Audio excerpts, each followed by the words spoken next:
My stepmother tried to throw me out of my father's house the day after his funeral, claiming he left everything to her, until I found the hidden safe behind the drywall in the basement. My father was a successful architect who built our family home with his own two hands. When my mom passed away, he married Tiffany, a woman 20 years younger, who spent more time at the spa than with him.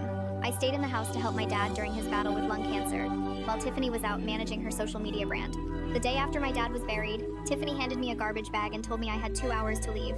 She pulled out a will that was typed on a single sheet of paper, claiming that my dad had left the house, the cars, and his entire 7-figure estate to her. It didn't even mention my name. I knew my dad better than that. He was a meticulous man who valued legacy and family. He would never have left me with nothing. But Tiffany had the legal document, and I had nothing but my word.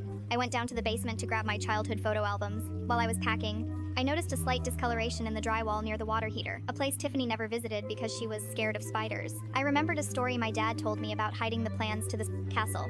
I took a hammer and smashed the wall. Behind the insulation was a heavy fireproof safe. I used my birthday as the code and it clicked open. Inside wasn't just money, it was the real will, drafted by his longtime lawyer and notarized only a month before he died. It stated that Tiffany was to receive a one-time payment of $50,000 and was required to vacate the property within 30 days. Everything else, the house, the firm, and the investments was left to me. There was also a thumb drive. I plugged it into my laptop and found a video of my father. In the video, he looked directly at the camera and said, "If you're watching this, it means Tiffany tried to cheat you." I knew she was forging a will because I caught her practicing my signature. This is the truth. I didn't call the police immediately. I went upstairs and told Tiffany I was ready to leave, but I asked for one last meal in the dining room.